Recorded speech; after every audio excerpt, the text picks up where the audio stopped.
Now we will start today with a new topic, calorimetry. Calorimetry is the measurement of heat.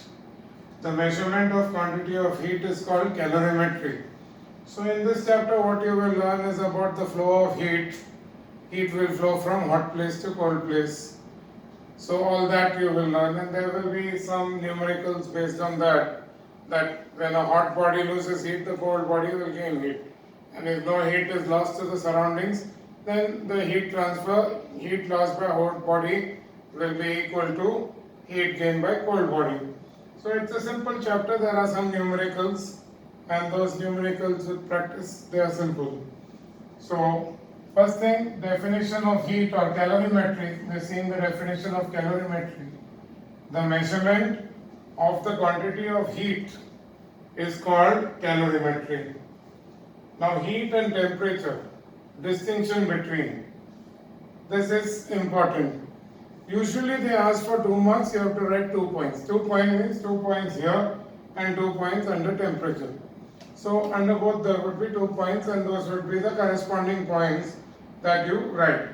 I have written 4 points, there are more points in the textbook, but these are the main 4 points. So under heat is the total internal kinetic energy of all the molecules constituting the body. It flows from hot body to cold body. So when any particle is there on the surface of Earth, it has some heat energy. If it has some heat energy, the molecules constituting the body will be in a state of random motion. This is kinetic theory, that the molecules in the body are in a state of random motion. When they are moving, which energy they have? Kinetic energy. Energy due to motion is called kinetic energy. So, if the heat is more, they will vibrate more vigorously. So they will have greater amount of kinetic energy. If the body is very cold, if its temperature is very low, then the molecules would vibrate with lesser amount of kinetic energy. So the total kinetic energy of all the molecules in the body is a measurement of heat. Now we have a certain temperature which is called 0 Kelvin, which is considered the absolute zero of temperature.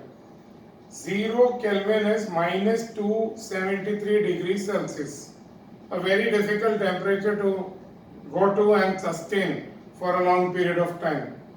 But we assume that at minus 273 degrees Celsius or 0 Kelvin, there is absolutely no movement of any molecules in any of the particles of the body.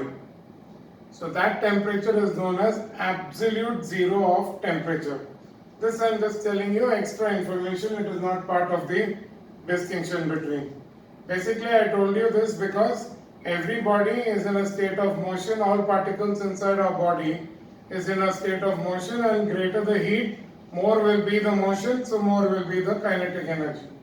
So heat is the total kinetic energy of all the molecules constituting the body.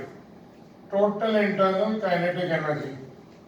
Now temperature is the average kinetic energy of all the molecules.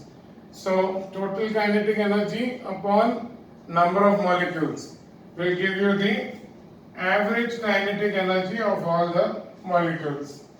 It tells us about the degree of hotness or coldness of the body. It is the quantity which determines the direction of flow of heat when two bodies at different temperatures are kept in contact. So temperature is the one which determines. So let's say you have water at 20 degrees Celsius in your bucket, and you take hot water at 60 degrees Celsius. So you want to warm the cold water. So what will you do? You will pour hot water inside cold water. So when two bodies are mixed, when two bodies at different temperature are mixed together or just kept in contact, then you have the heat flows from hot body to cold body, and that heat flow continues till both the bodies attain the same temperature. So it is the quantity, heat temperature is the quantity which determines the direction of flow of heat when two bodies at different temperatures are kept in contact. So obviously the water from the geyser at 60 degrees Celsius will lose heat, and the water in the bucket at 20 degrees Celsius, that will gain heat. So heat flows from the body at a higher temperature to the body at a lower temperature. So now SI unit of heat is joule. It is not calorie, it is joule. Heat is a form of energy. Energy's SI unit is joule. So SI unit of heat is also joule. Whereas SI unit of temperature is Kelvin. It is not degree Celsius, it is Kelvin. We hardly use it, but still SI unit of temperature is Kelvin. Heat is measured by the principle of calorimetry, the topic's name itself, the measurement of heat. For temperature measurement, you use a thermometer. You are all aware of it. Generally, we use a clinical thermometer. Nowadays, to avoid contact, you use an infrared gun thermometer. So heat, fourth point, the amount of heat contained in the body depends on mass, temperature and material. That is specific heat capacity. Q is equal to mc delta T. This is easily explained like this. Let's say you take 1 liter of water in a container, and then you take another 1 liter of water in an identical 1 liter of oil in an identical vessel, and you place them on identical beakers, on identical burners. So when you give them equal amount of heat, because they are identical burners or gas, so when you give them identical amount of heat, and if you measure the temperature, you will see that water gets heated very slowly. It takes a long time to heat up, whereas oil, its temperature will rise fast. That is because water has high value of C. C is specific heat capacity. So water has high value of specific heat capacity, whereas oil has low value of specific heat capacity. So substances which have low value of specific heat capacity will gain and will lose heat very rapidly. So the change in temperature will happen faster. Whereas substances like water, which has very high specific heat capacity, will gain and lose heat slowly. So that is why, other than mass, it is C, and change in temperature is denoted by delta T. So even though both oil and water, the quantity is same, that means mass is same, they have provided the same amount of heat because they are placed on identical gas burners, and because C is different, therefore delta T will be different. That means the rise in temperature will take place slowly for water, and it will take place very rapidly for oil. So Q is equal to mc delta T states the three factors on which the amount of heat gained or lost by the body depends. Q is heat energy gained or lost. Why are we saying gained or lost? So if it is a hot body, it will lose heat if it is kept out. Whereas if it is given heat by placing it on a burner, then obviously it will gain heat. So it depends on mass, specific heat capacity. The specific heat capacity is different for different bodies. Just like you have different substances have different densities, same way you have different substances have different specific heat capacity. It's a characteristic of the substance. So C stands for specific heat capacity, and delta stands for change, and T stands for temperature. So change in temperature, it could be rise if it is absorbing heat, and it could be fall if it is losing heat. So those are the factors affecting the quantity of heat gained or lost. Now temperature. Temperature is the average kinetic energy of all the molecules which are in the state of random motion in a body. So average kinetic energy, sometimes in the question paper, instead of telling find the temperature, they tell find the average kinetic energy of all the molecules. So you are not going to use any kinetic energy formula. In other words, they are asking you what is the temperature of the body. So understand, average kinetic energy of all the molecules of the body means temperature. So please make a note of this, copy it in your notebooks. We will continue with further some terms and definitions in heat. We continue and see the SI unit of heat, which you have already written. SI unit of heat is joule. We know that SI unit of heat is joule. When you write joule, J will be small when you write the full word, but the symbol J is capital. Now, most commonly used unit of heat is calorie. So generally when we do buy stuff, food stuff, the amount of heat that you gain by eating that is mentioned in calorie. When you work out, how much heat you lost is measured in calorie. So definition of calorie, 1 calorie is the quantity of heat energy required to raise the temperature of 1 gram of water through 1 degree Celsius from 14.5 degrees Celsius to 15.5 degrees Celsius. So please understand, specify the temperature, because in water there is anomalous behavior and also there is slight difference at different temperatures, but mostly we won't consider all that in our sums. We will be taking that gain in heat in all temperatures is same. But when you write the definition, you have to specifically mention 1 gram through 1 degree Celsius from 14.5 to 15.5 degree Celsius. So this has to be very specifically mentioned. So 1 calorie is approximately how many joule? 4.186 joule, which is almost 4.2 joule. They have asked us the relation between calorie and joule. So 1 calorie is 4.186. The symbol is approximately equal to 4.2 joule. So if they ask you, you write the specific value itself, 4.186. Don't write the approximate value. Approximate values are sometimes given in the sums. So sometimes in the sum it would be given that take 1 calorie is 4.2 joule. So in that case we will take it as 4.2. Otherwise, if the question is to write the relation, you write this. 1 calorie is 4.186 joule. Now kilocalorie means instead of 1 gram it becomes 1 kg. The rest of the definition remains the same.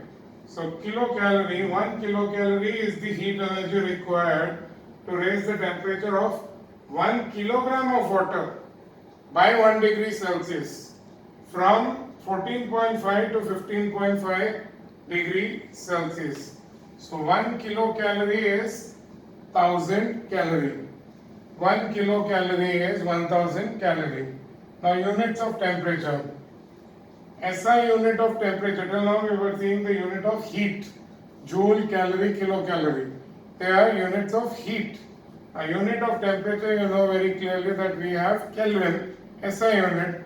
Then normally used in TV is degree Celsius to measure the temperature of the place, and even degree Fahrenheit. In your clinical thermometers, sometimes the values are not given in degree Celsius, it is in Fahrenheit. So it is Fahrenheit scale. So this year you don't have the Fahrenheit scale, you don't have to learn that.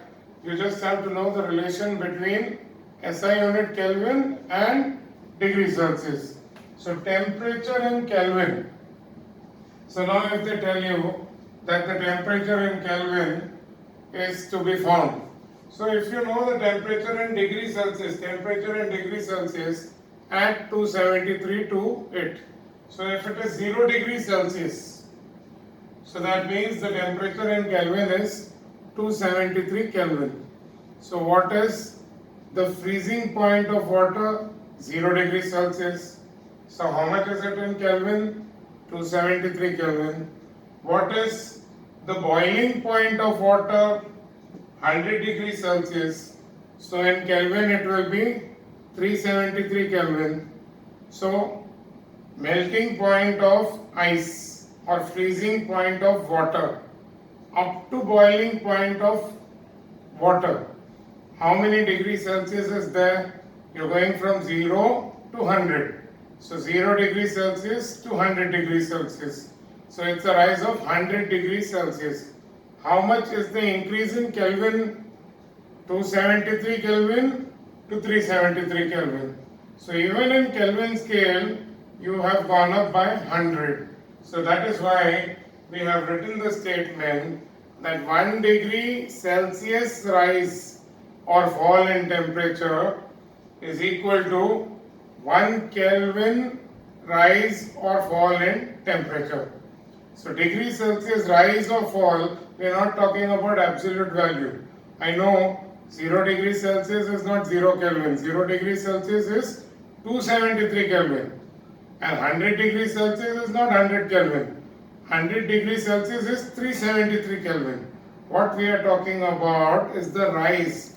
It has risen by 100 degrees Celsius, and in Kelvin scale it has risen by 100 Kelvin. So we have written this, that 1 degree Celsius rise or fall in temperature is equal to 1 Kelvin rise or fall in temperature. So I hope that is very clear, because that is used. So if the temperature has risen from 10 degrees Celsius to 11 degrees Celsius, so the rise in temperature is 1 degree Celsius.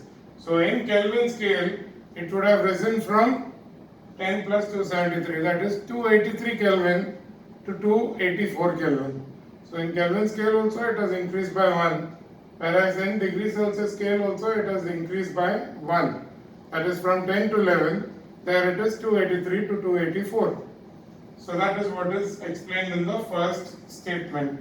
Then 0 Kelvin, it is not okay. It is 0 Kelvin or minus 273 degrees Celsius is known as absolute zero of temperature. It is the temperature at which all the molecular motion ceases. That is what I told you. Every substance has molecules in it, and those molecules are in a state of random motion. That is, the total kinetic energy is what is measured from that. So now at 0 Kelvin, minus 273 degrees Celsius, all molecular motion ceases. That is why it's called the absolute zero of temperature. And in Kelvin scale, there is no minus Kelvin scale. So lowest value is 0 Kelvin. There is no minus 10 Kelvin and all that. So Kelvin scale is only in positive values. It is 0 and positive values. It doesn't have any negative scale. So we will continue with this. Factors affecting the quantity of heat energy, which is denoted by Q, lost or gained by a body. So obviously if you take a hot body and leave it in a cold area, the hot body will lose heat. And if you take a body and if you supply heat with the help of a burner or heater, then in that case the body will gain heat. So the same formula is applicable for both gain as well as loss of heat. First factor, the heat energy is directly proportional to the mass of the body. So if there is greater quantity of the body, it will lose or gain more heat. Q, that is the heat, is directly proportional to the specific heat capacity of the body. I told you different substances, like they have different densities, they have different value of specific heat capacity C. So that's why water takes a long time to heat and reaches boiling point. Whereas if you take oil, it starts boiling and gets heated, its temperature rises faster. Whereas the third point, Q or heat energy, is directly proportional to the rise or fall in temperature of the body. So if you club the three factors, you get a formula. Q is directly proportional to mc delta T. So here the constant of proportionality is 1. So that is why Q is equal to mc delta T. This formula will be commonly used by us when we do sums. When we do the numericals, this formula will be used. So from this form, these are the three factors: mass, specific heat capacity, and rise or fall, that is change in temperature. So Q is mc delta T. So that are the three factors that affect the quantity of heat absorbed or lost by the body. Now from this formula itself, if I rewrite the formula, I can say that C is Q upon m delta T. C is Q upon m delta T. So specific heat capacity is quantity of heat supplied upon mass of body into rise in temperature of body. So this is the formula for C. By definition, you can say that from this formula itself, you can find out the units as well as define it. This definition of specific heat capacity is very important. It has been asked 2-3 times in the boards. So you have to learn the definition. Specific heat capacity of the body is the quantity of heat required to raise the temperature of unit mass of that body by 1 degree Celsius or 1 Kelvin. This word unit mass means 1 gram or 1 kg. So 1 gram is unit in CGS and 1 kg is unit in SI. So you will write unit mass. If the word unit mass is not there, you will get 0 for this definition, because then it will be some other definition of another thing called not specific heat capacity but just heat capacity. We will see what is the difference later. But this word unit mass has to be there.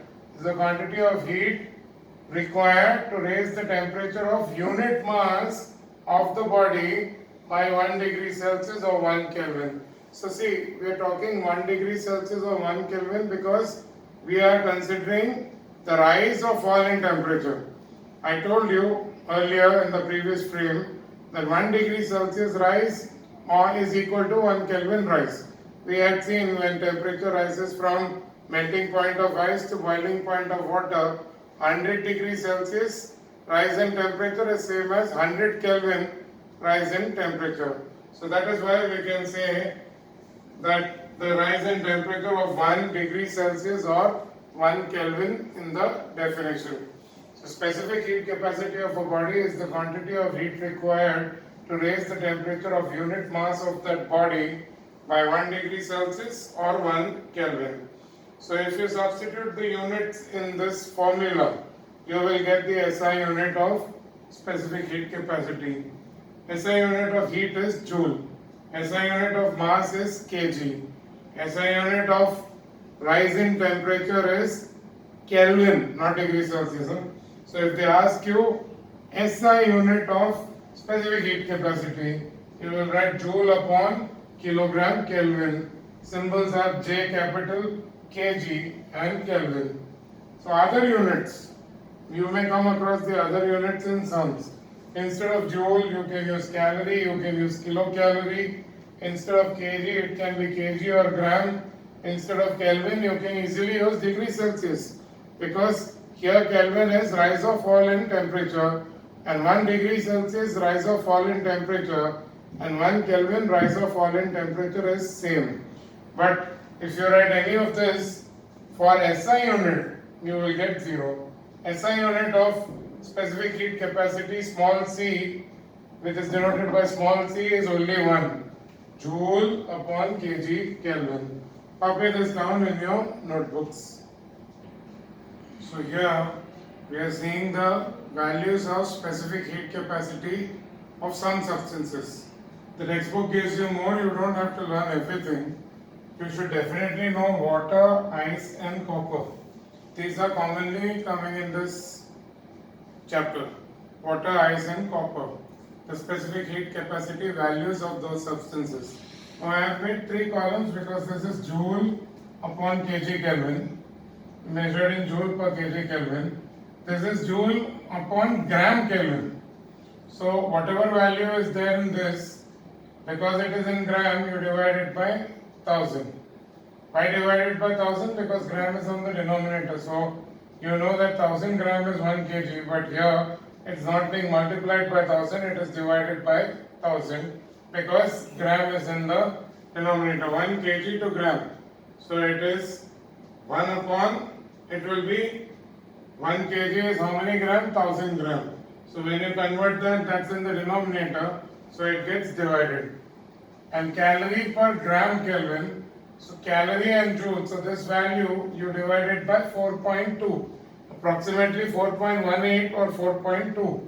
So therefore you will get the value in calorie, and this value you have to divide it by 4.2 because it's in gram and Kelvin. So the last two units are same, only joule to calorie. Joule to calorie is dividing by 4.2. Calorie to joule is multiplying by 4.2. So for water we will see the values. 4200 joule per kg Kelvin. What is the meaning of this?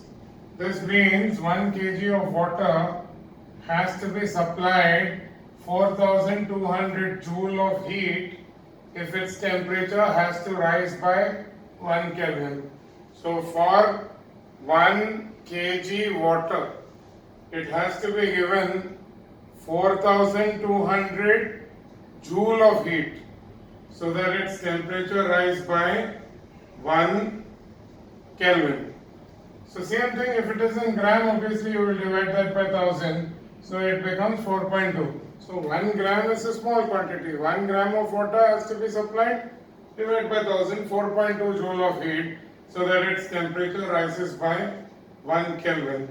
And instead of joule, if it is in calorie, then you will say 1 calorie per gram upon Kelvin.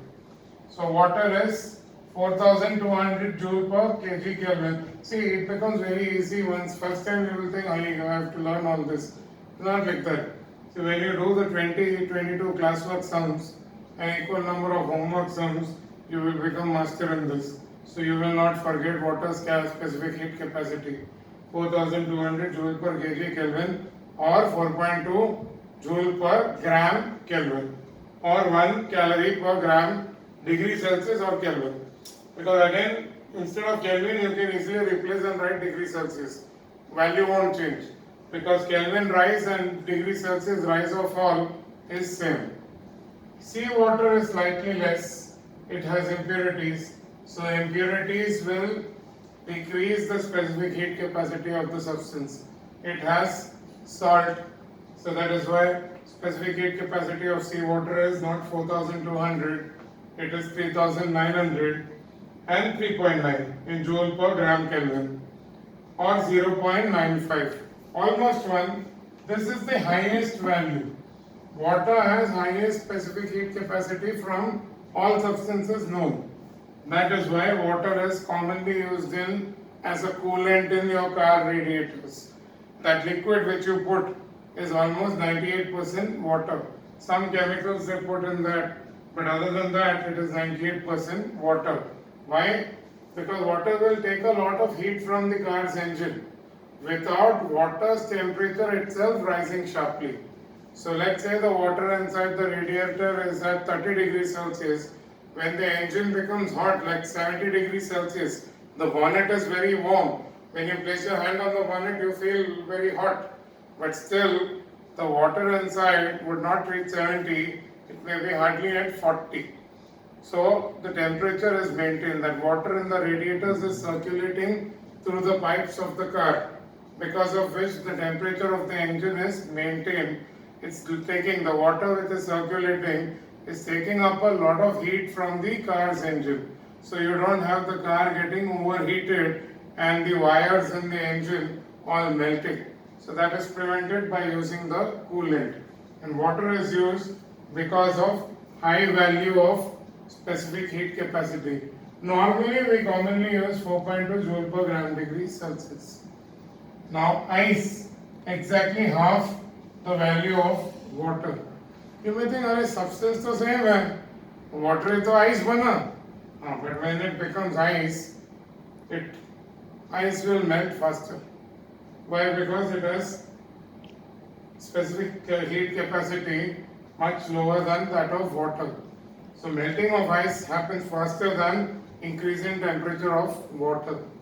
Specific heat capacity of ice is 2100 joule per kg Kelvin, whereas in gram it is 2.1 joule per gram Kelvin. In calorie it will be, if this is divided by 4.2, so it becomes 0.5, exactly half of water. So ice is exactly half of water. Ice has to be learned along with water. Now copper, the calorimeter is an instrument which has a copper vessel. That calorimeter is the vessel which is used to study heat transfer. In your physics lab, you will see it. So calorimeter is used to study calorimetry. Calorimetry is the study of transfer of heat, and the instrument used is calorimeter. It consists of a copper vessel which is insulated like a thermos flask. There are outer jacket which is wood and all that. We will see that the diagram is also there. But that vessel is made out of copper because copper has low specific heat capacity. So when you put something in that calorimeter in the copper vessel, that copper vessel should immediately take up the temperature of its contents. So if hot substance is poured inside the calorimeter's temperature will rise fast. And if cold substance is put in the calorimeter, the copper vessel's temperature, that is the calorimeter's vessel, that temperature will fall very fast and it will take up immediately the temperature of its contents. That is why copper is used as a vessel in a calorimeter, because it's a very good conductor of heat and it has low value of specific heat capacity, because of which it will absorb or lose heat very fast. Value is less than 1/10 of water. So it is 399, almost 400. In many sums it will be given as 0.4 joule per gram Kelvin. So 399 or 0.399. This value divided by 1000 gives you all these values. And when this value is divided by 4.2, you get this value. So 4.2 became 1. So that way. So please learn water, ice and copper. One of the lowest specific heat capacity is for lead. But lead is poisonous, so you don't make vessels out of lead. So lead is not used. And also copper is more easily available and cheaper as compared to lead. Lead is used to make bullets. But it has nothing to do with the specific heat capacity. It is poison, that is why it is used. So 130 is specific heat capacity of lead in joule per kg Kelvin. Divided by 1000, 0.13 is specific heat capacity of lead in joule per gram Kelvin. And divide that by 4.2, 0.031 is specific heat capacity of lead in calorie per gram Kelvin. I told you already that instead of Kelvin, you can write degree Celsius also. Same thing, because it is rise and fall in temperature. Note, substances like specific heat capacity will show a very small rise or fall in temperature as compared to substances like copper, which have low value of specific heat capacity when they are supplied same quantity of heat. So if you have 1 kg of copper and 1 kg of water, both same mass, and if you heat them on identical heaters, means you are supplying same Q, that is same quantity of heat, you will find that copper's temperature rises very fast, whereas water's temperature goes on rising very, very slowly. This you can even observe when you stand near a swimming pool. On a hot summer afternoon, the floor around the swimming pool will be warm. So maybe you have to walk on your toes because it is extremely warm. But when you jump inside the pool, inside the water will be relatively cooler and you feel good. The reason is water's temperature is rising slowly, whereas the land gets heated very fast because land has low specific heat capacity. Same thing, in the morning the land will be cold because it has lost the heat also very fast, whereas the water will be relatively warmer even though the land is cool.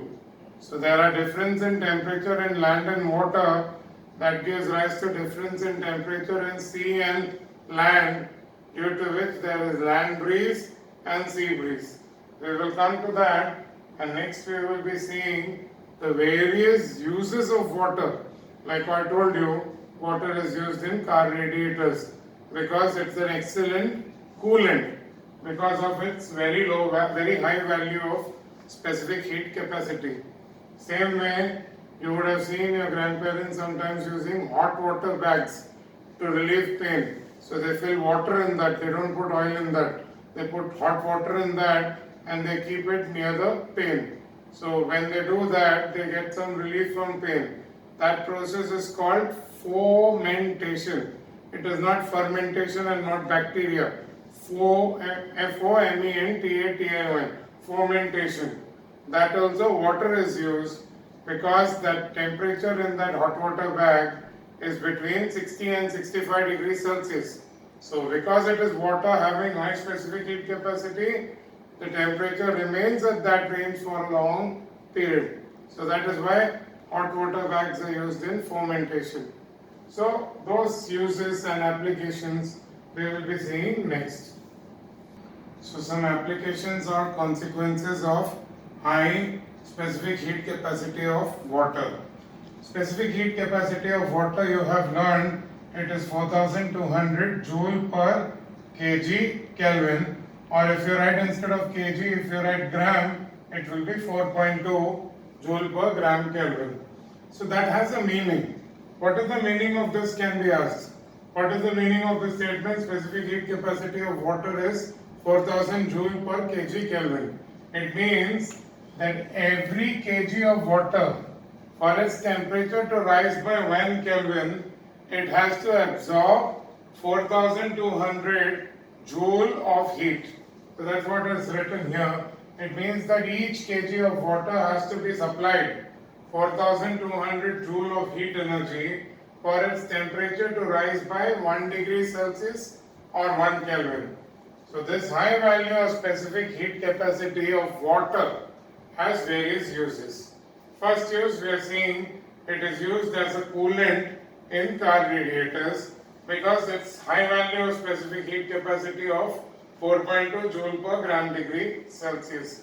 Hence, it absorbs large amount of heat from the engine of the car without its temperature rising sharply, and so it keeps the engine cool.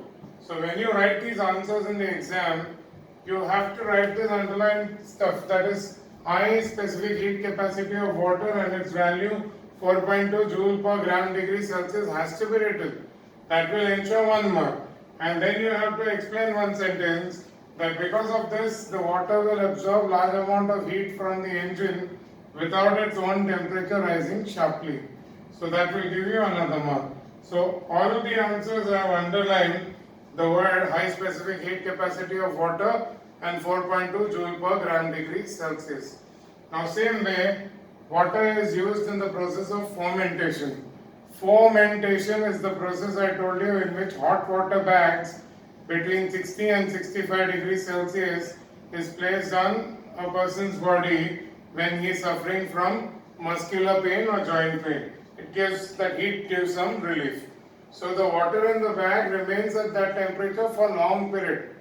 Why? Because water has high specific heat capacity of 4.2 degrees Celsius. So it gives out a lot of heat to the body, but at the same time its temperature does not fall very fast. Some other liquid, the temperature would have gone down, so you would have to keep reheating that liquid and applying. Water you can easily apply for 15-20 minutes. The temperature, if it is around 65 degrees Celsius, it takes more time for its temperature to fall below 60. So it can be easily used for a longer period of time. Now in cold countries like in the North Pole and many places where the temperature of the surroundings fall below 0 degrees Celsius, there the juice and wine will not remain in liquid state, so you will have to heat it. And heating is not preferred because some of the properties and qualities of that juice is lost. So for that reason, they store that juice and wine bottles under tubs of water. So in water tubs, they are keeping those bottles of juice and wine. This again is due to high specific heat capacity of water. Because of the high specific heat capacity of water of 4.2 joules per gram degree Celsius, it releases a lot of heat. So in cold country, what is happening when the temperature is very less? This water will have a higher temperature. So that water is releasing a lot of heat, and that heat is gradually absorbed by that juice and wine bottles which are placed inside water. So it prevents them from freezing. At the same time, that water takes a long time for its temperature to fall to 0 degrees Celsius and for it to start to freeze. So it maintains the juice and wine in liquid state. So there are 3-4 more uses that I will write. Next we will see that. So now 3 more reasons we are seeing regarding high specific heat capacity of water. Farmers water their crop to protect it from frost. So during frost, that is when the hailstorm and all falls. So that time the temperature becomes very low. It sometimes goes below 0 degrees Celsius. So because water has high specific heat capacity, when he pours the water on the crop, some water remains on the leaves, and that water will release a lot of heat, and that heat is absorbed by the crop, which prevents the water in the capillaries of those crops from freezing. You know, due to anomalous expansion, when the water freezes, it expands, and therefore the capillaries can burst. So the water over the crops gives that much heat to the crop, due to which the plants are protected from freezing. So that is one more use of high specific heat capacity of water. Those words, high specific heat capacity of water and value, is written in each answer when you are explaining that. Similarly, land and sea breeze. In the morning you will find, in the daytime, by afternoon the land will be very hot, but the sea remains cold. Same way at night, you will find that the water is hot, but the land is cool. So at night what happens, the water is hot, so hot air above the water will rise. That creates low pressure over the seas. So in the evening, when the water is warm, heat will flow, or the wind will flow from land to sea, because that is going from high pressure area to low pressure area. Because of the water being warm, hot air above the water, it rises, creating low pressure over the sea. So wind will blow from land, which is at high pressure, to low pressure, that is sea. So land breeze blow during the evening and at night.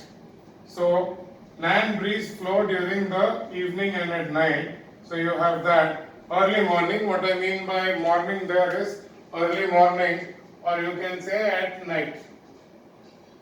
So at night, whereas in the evenings, so in the mornings when the land becomes very hot, that time the air over the land, by afternoon, the air over the land is very hot. So the hot air above the land rises, and sea breeze, from sea the wind will blow towards the land. That is known as sea breeze. So during the day the land gets hot fast, and so hot air over the land rises, causing low pressure, and so winds from the sea blow to the land during the day. So sea breeze. During the day there is sea breeze, and at night there is land breeze. So because of that, this helps in keeping the temperature of coastal regions moderate or equitable. So you will not have climate like in the Bombay. The climate will be generally between 25 and 35 degrees Celsius. Whereas in Delhi you will find the temperature may fall as much as 2 degrees Celsius, and it goes as much as 45 degrees Celsius. That is extreme climate, because there is no sea besides it. In Bombay the temperature is usually equitable or moderate because of land and sea breeze. And the last example we will see for today, in a human body and also in all the bodies of plants and animals, 80 to 90% is water. Because of that, even if you go to a place where the temperature is 50 degrees Celsius, our body temperature of around 36.9 degrees Celsius is maintained, because body is full of water. 80% is water, and that water has very high specific heat capacity. So even in that example, you have to write Why is the body temperature maintained? Because our body has 80 to 90% water, and you have to mention in the answer, water has very high specific heat capacity of 4.2 joule per gram degree Celsius, due to which our body temperature doesn't rise or fall sharply. So even if you go to a very cool place where the temperature is only 5 degrees, still your body temperature will remain 36.9 degrees Celsius. Only thing, you will have to keep having water often, especially if you go to a very hot place, so that you don't get dehydrated. So copy all this. We have seen most of the first part, so little bit, that is thermal capacity remains, and sums based on what we have seen today, that remains, and calorimetry. So that we will see in the next session. The next set of videos will only come after 1 week, because we are giving you some time now, 1 week, so that you can complete whatever school assignments and all you have. And on 14th, there will be no test. 14th and 15th of June, there will be no test. So all this, the second round of tests will start from the 21st of June. So that timetable also will come to you by Sunday or Monday, that is by 7th or 8th of June. So bye students, stay safe.